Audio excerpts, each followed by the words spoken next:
Hi, everyone. My name is Franklin West Jr. I am currently a student athlete for the ISU football team. And today I'm have with me Franklin West, the original. How are you today? I am doing good, my man. How about yourself? I'm doing pretty good. So our names sound pretty familiar. This is because he is my father.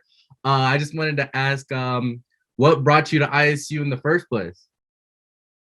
Well, my senior year in St. Louis, on there, where I'm originally from, on there, St. Louis, Missouri. We're putting Florissant, Missouri, on there for it. But high school that I was able to attend, we actually ended up winning the 5A state championship that year, my senior year, and just doing the recruiting process.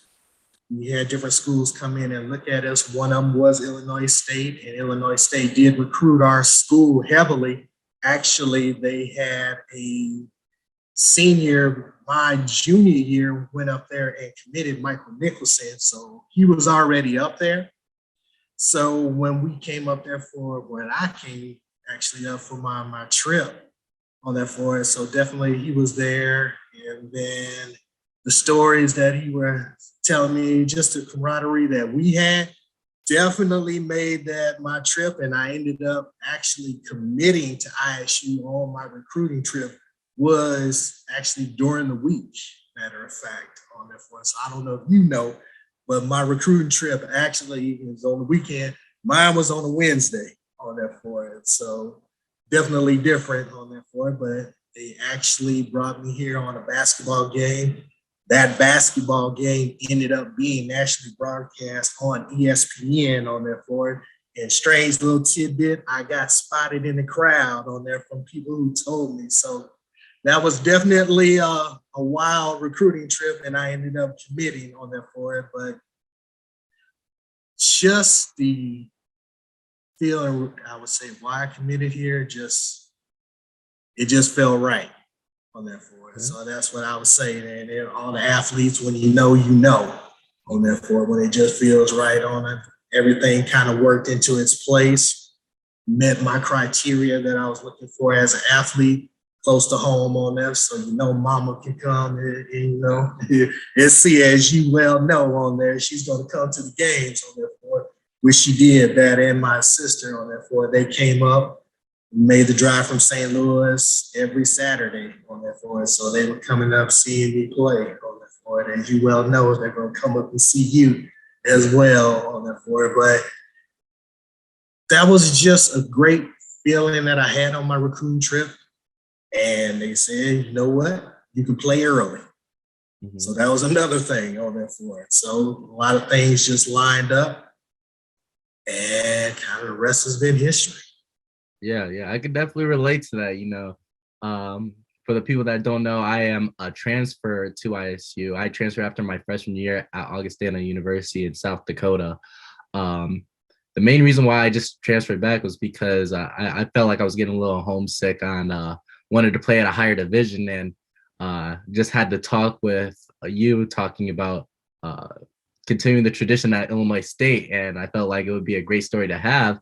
And I've been blessed with the ability to be able to play these last few years, and it's been great. I've been able to have you guys come out to more games, get to talk to you more, spend more time with you guys, and have, like I said, my grandmother come out and have the rest of our family come out. So I feel like it's a great decision. But going back to you, you have quite the achievements on your little resume for ISU. Want to talk about those?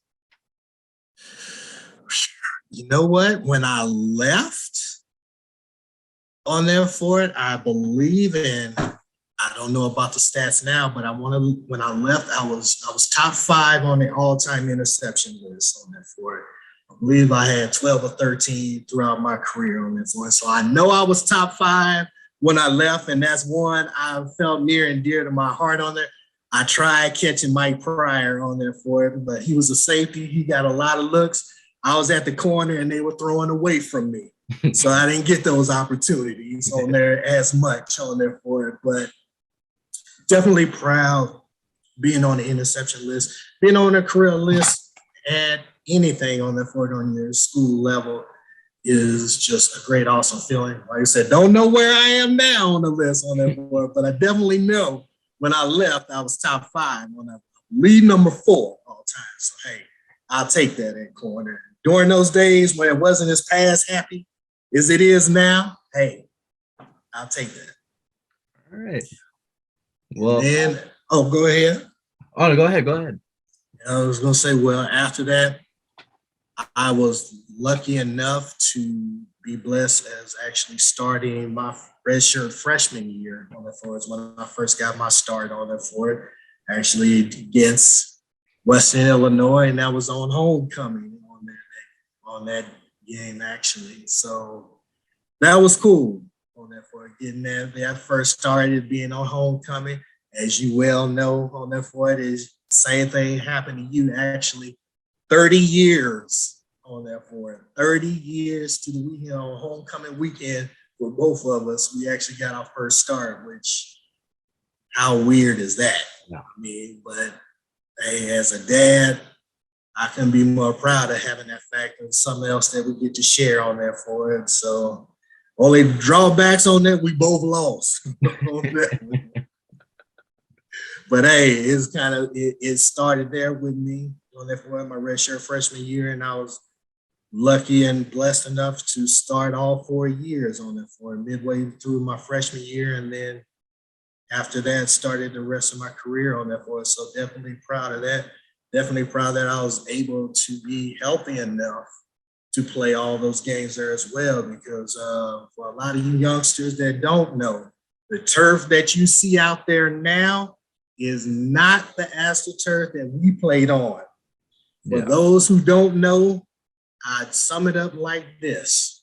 Put a sheet of carpet that you see them selling in the grocery stores on there for it, the little green little cover field carpet, put that over your driveway and play a football game. Mm-hmm. That's how that AstroTurf felt at that point in time on there for it. Many ACLs on that to the nasty AstroTurf, but I would say we actually had one of the best ones in the conference on that for it, I would say at that point in time. But good memories on that for it. Turf burns that you get on that for it. You don't want to get in the shower and get that water hit it. All the athletes I know can attest to that when you have those nice little freshly scraped cuts and bruises on there. The last place you want to be is in that shower. Had a soap hit you on there for it. Bringing back good memories on there for it. But man, my time at ISU playing wise, we didn't win as much as we wanted to on that for it, but it was a great great group of guys for that I'm still keeping in contact with this day. I mean, just great friends, teammates, because you all go through so much together on that through the course of the year. You're going to have those friendships and everything there and just build up blood, sweat, and tears, you know, and so those are my guys for life on that point. So now we're at the age now where our sons are playing football now, and it's just a treat for all us when we get together and we talk and keep in contact with each other, seeing which one's doing this, which one's doing that, who's at this school, who's at that school. So it's just a great feeling to see them doing well, and then see your own son to be at your alma mater and playing the same position that you did. It doesn't get any better than that. I don't know for sure, but I gotta say we might be the only father-son duo that played corner here. Yeah. So hey, I love that aspect on that for it. It can be others, but we're the first on that for it. So hey, I'll take that. And you know. On that for it, but love my time here, man, and it's just now coming back to me, just seeing you on that board and seeing myself in the same situations and just looking at you and how you're handling school, everything in football now. As a dad, I can't get any prouder than seeing your son out there at your school playing the same position. It doesn't get any better than that as a parent. I mean, it really doesn't. And, you know, I wish you all the success in the world. You know, I'm your number one fan. I'm your harshest critic on there for it. So you know that, and it's been that way since the first day I held you. And it's going to be that way all the way for the rest of your life. You already know that. We spoke on that several times.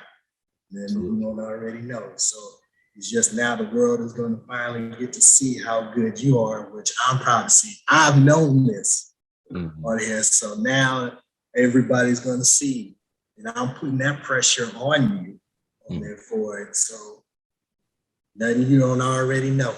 Yeah. Well, we're gonna shift to, kind of outside of football. As a Illinois State athlete, I'm sure there's been a lot of changes from since I've been here to 30 years ago to when you were on campus. And kind of as a Black man, how different was it today from being in Normal? Well, great question. Great question. I would say my first impression when I got here 30 years ago, it was not the impression that I have now. It was so much corn out here. When I first got here, I was not used to that coming from St. Louis area on that Ford, and then coming here and seeing all that corn. Wow, it's different on that Ford. Nothing bad, it was just different. I've just not seen so much corn on there for it, and I would say a lot student-wise, population wasn't as big on there for it as it is now on there for it. But it was a nice, fairly sized town. We loved it on there for it, and just to see how it's grown from there. Just even the campus-wise on there for it, as a Black male on there for it. So a lot at that time, we had a lot of area from Chicago that was here on that for it. And I gotta say, we had some special times during that time frame, but it was love on there for it.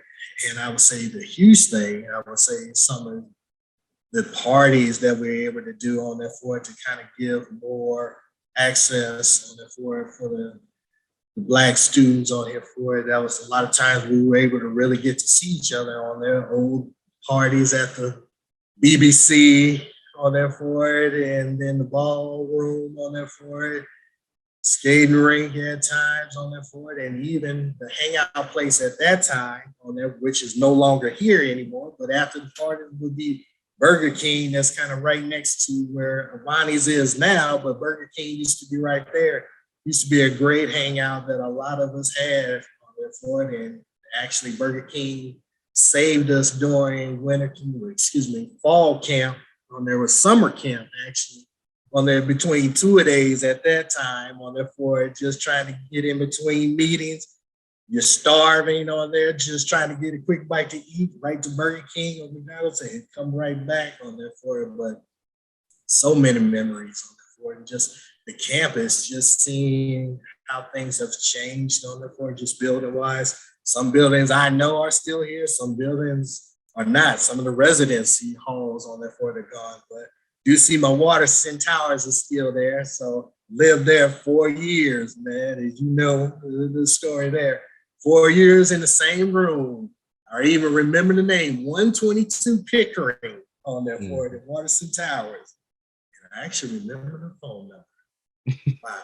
But it was great times there, and just seeing those situations there, seeing how ISU has progressed now on that forward, it's just great to see. It's great. And shifting more over to like our background, being born and raised Bloomington Normal, I've been known as the son of Frank West, known to be very fast and all that stuff.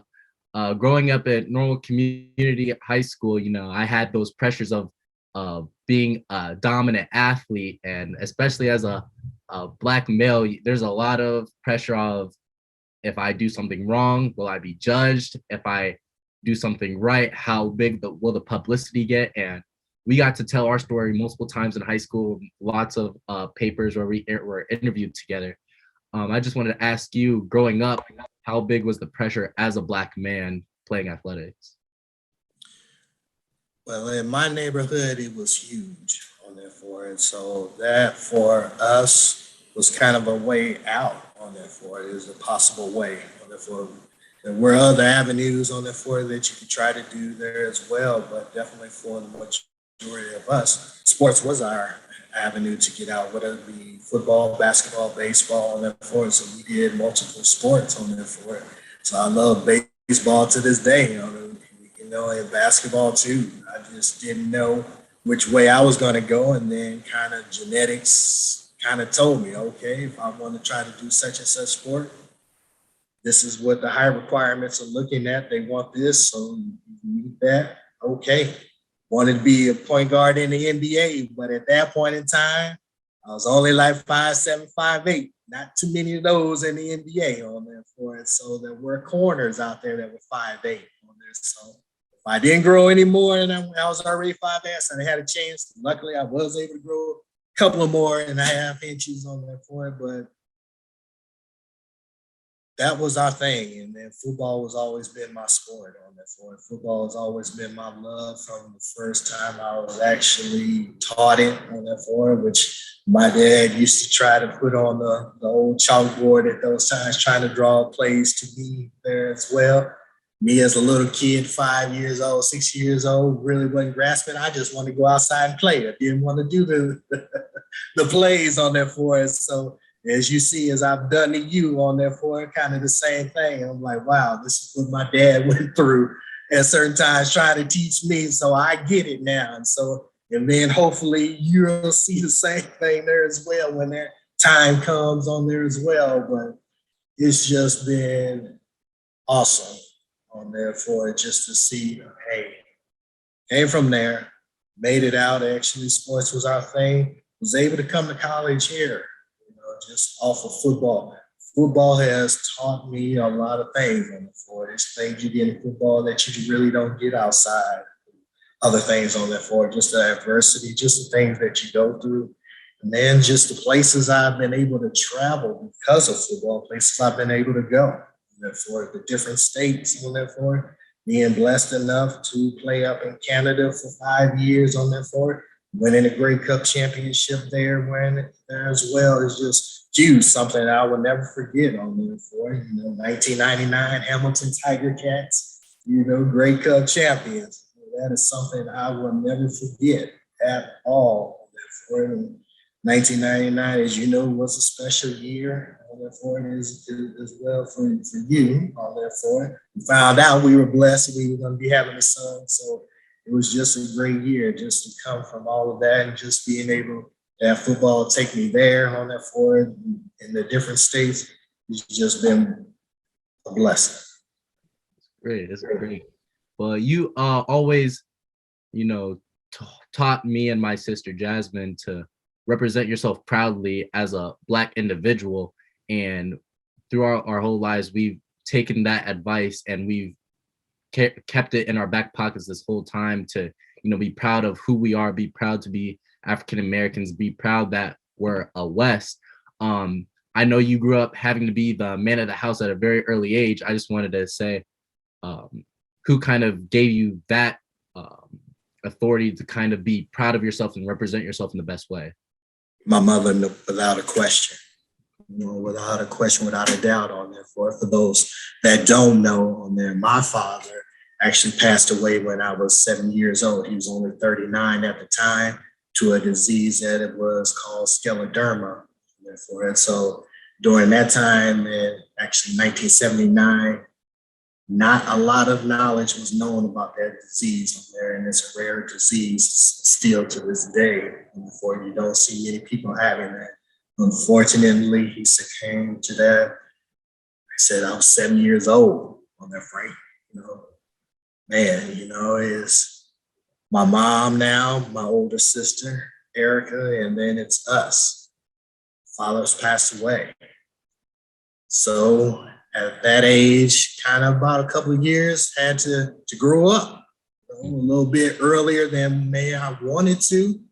Situation ended up being, hey, you gotta be man of the house on this for it. And then my mom, who just played the role of mother, father, leader, teacher, just everything on there. She took up the role that my father unfortunately would have passed, but wasn't able to pass on to me. She did that. She was in the backyard with me playing catch. So things I'll never forget as a kid. She's out there in the backyard. She's timing me. I'm running how fast I can get from one end of the fence to the other. She's out there timing me on it. Then This baseball season, she's out there throwing me pitches on there so I can hit. She did everything possible in her way to raise me as a man, but also a Black man.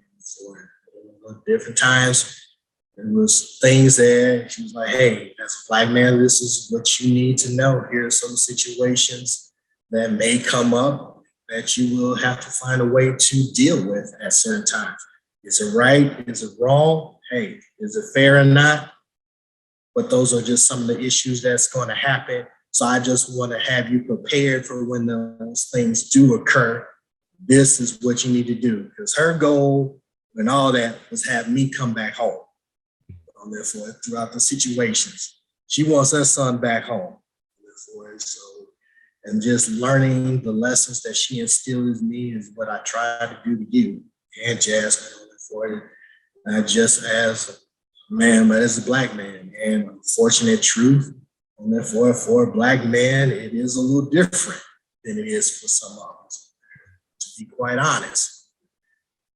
Hopefully that will change, and then I see it changing, but it's going to take the generation like yourselves, you guys' generation on there for it to see the path that we've kind of laid down there. Now it's for you guys to build on top of that on there and just take things out of the stratosphere with communications, relationships there. At the end of the day, we're all just people. Mm-hmm. Same people, same problems, just possibly a different skin tone. We go through the same stuff. Yeah, 100%, and that's what you always harped out on me, being blessed to have you and mom kind of give me those skills to learn early to, it's not always fair. You just gotta roll with it and make it back. I've been so blessed to have you guys there. Just wanted to go in more into depth. What does Black history mean to you? So many, I would say, so many answers to that question. Therefore, I can't provide all of them, but just Black history is everything. It's not just Black history; it's everybody's history. Therefore, so everyone has been influenced some way or another by people of Black history on there, for Black Americans on there. And just to see where we've come from to where we are and where we can go. And that's what we just celebrate. We just try to be cool. As I've always told you, you be cool with everybody on that for it. So don't matter what skin tone they are, doesn't matter what religion they are on that. It's just who is that person. That's who you find out. Find out a person not a good person, okay, that's one thing there. But you give everybody a chance. And hey, you try to be the guy and try to keep yourselves held up in the high esteem.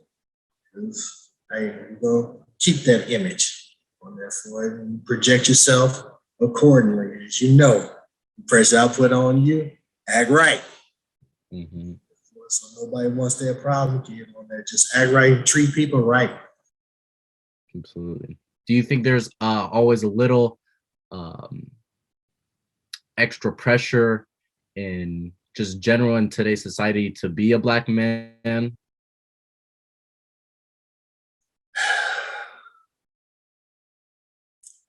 Honestly, the pressure's never left on that for it. It's just magnified a lot more now in today's age with the technology. Is just bringing that out to light. But to be honest, that's been going on. That was going on during my time when I was your age, and even younger. Unfortunately, it's just things that continuously keep coming up for it. But again, I'm saying it just takes all of us to kind of change it. And then, like I said, younger generation, spirit in that change on there for it. So I will say this, just after the past Super Bowl, in my day on there for it as a teenager, Did I ever think you'd have a rap group at the Super Bowl? No. But times have changed on that for it. So our generation has changed, the generation after has changed, and then your generation. Then generation after you got it. It just keeps going on for that next generation to do better than the next. Yeah, absolutely. Wanted to go talk about a little story that's always kind of stuck by me that you told me as a younger Black man when I was just beginning to learn how to drive. Talking about your baseball practice one day, and you know how you tell me the story of how grandma taught you to always be able to say yes sir, no sir. It may not be the right thing, but it's the best thing for the moment. Can you tell us about that story? Remember it well. It's almost as it was yesterday on that for it. But for those who don't know, did play baseball in high school there as well. And we were actually coming home from a baseball practice, dropping some of my guys off who lived close by. And I'm within maybe a half mile of my house after driving everybody around and get pulled over. And wasn't speeding anything. We were just in the back, me and three other my teammates at the time. And mind you, we're coming home from baseball practice. So I get pulled over, and immediately at that time, the things that my mama shared with me, okay, this is what she was meaning. Okay, here we go. So it's me and it's three of my other teammates. All of us are African American. So we actually get pulled over. And again, I stress, I'm coming home from baseball practice. Cop pulls him over, asks me to get out of the car, everything there, ID. And as I'm asked to get out of the car, we're kind of in the back seat or actually by my trunk. That's when the conversation, hey, this is the reason why I pulled you over. Okay, what's the reason? Well, as I was passing you guys on the side, I saw you all had baseball hats on. Yes. Well, that was the reason why I pulled you over. So I'm thinking to myself, I get pulled over because I had on a baseball hat. We had on a baseball hat. Okay. So the procedures mom ended up instilling me, gave me the reason. Well, the reason why we are having our baseball hats on is actually coming from baseball practice. So that's kind of why I'm dropping off my guys home from practice and I'm heading home after that. Then the next question, do you have any weapons in the trunk? Mind you, coming from baseball practice, and the response that mom told me on that for how to handle the situation. Yes, sir. We actually do. We have baseball bats in the trunk. Why do you have baseball bats? Because we're coming home from baseball practice. It's kind of the reason why we have the HE on the top, Hazelwood East, the high school. But let me see you open the trunk. Open the trunk. And as you see, whole bunch of bats, whole bunch of baseball gear. At that point, I guess it finally registered on there for you. Is okay, give me my license back. I guess you can go now. That was it. So around my area, around that time, things like that happened. And we weren't the first, and I wasn't the last. But the reason to get pulled over just because I had a baseball cap, that stuck with me. As you see, we're talking about this 30, 40 plus years later. But that was a situation that hit home with me and never left. I said, unfortunately, it would not be the last. So I'd have just,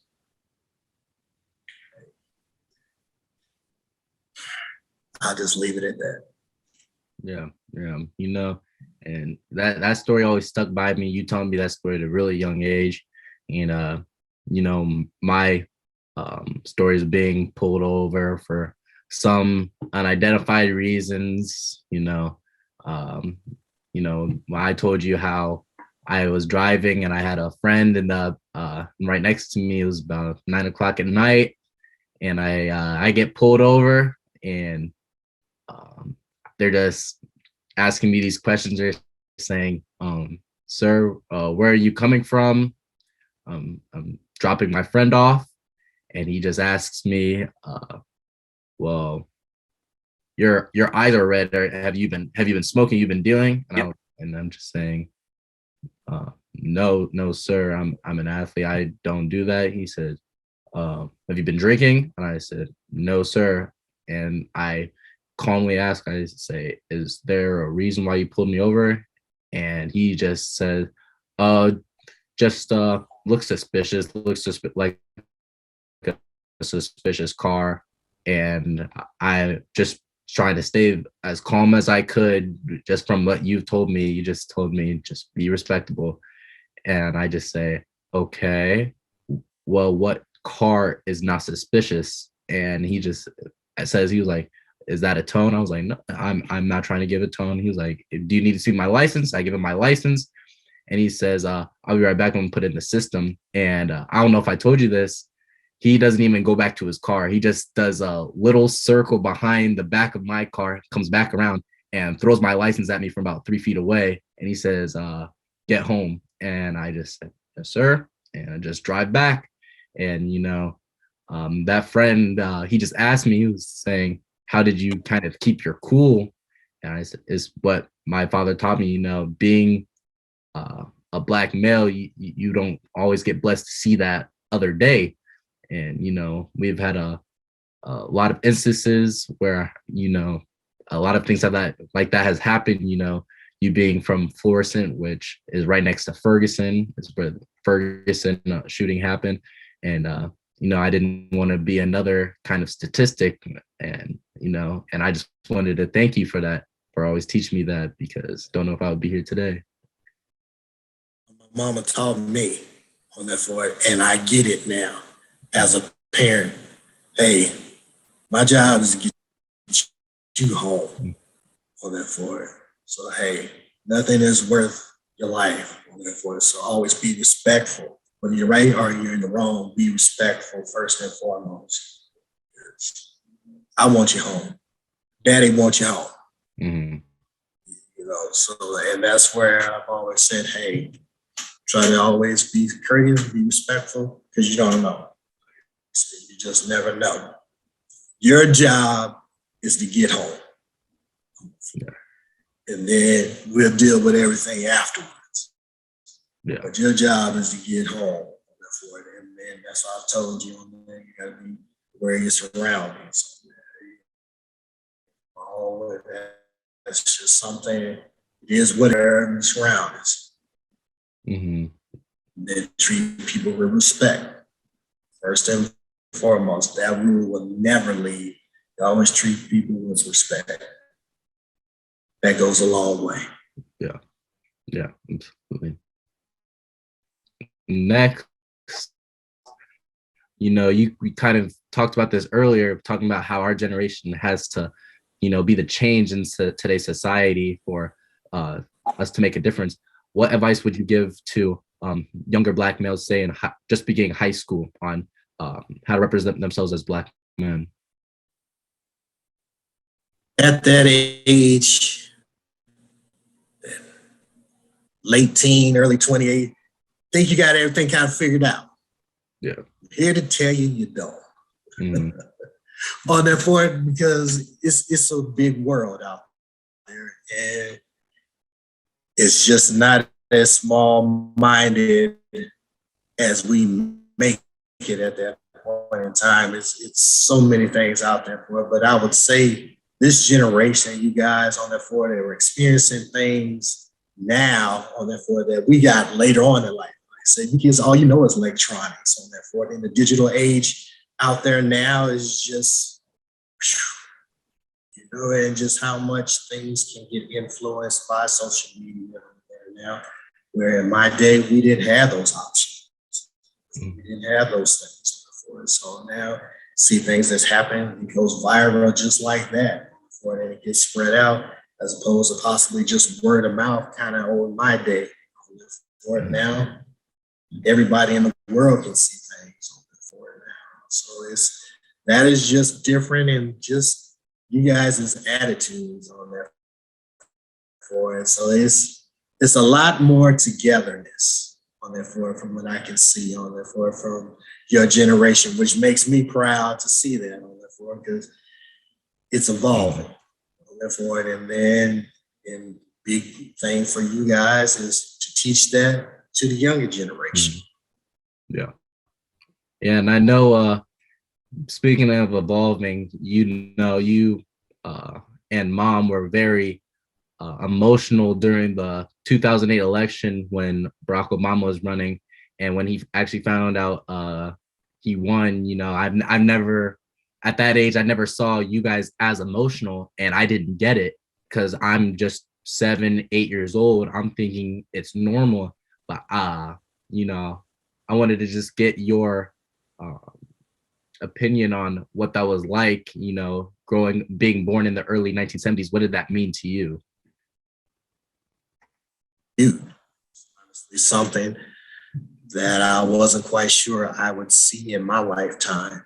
I hoped it for yours on the board, but I wasn't sure it was going to happen in my lifetime.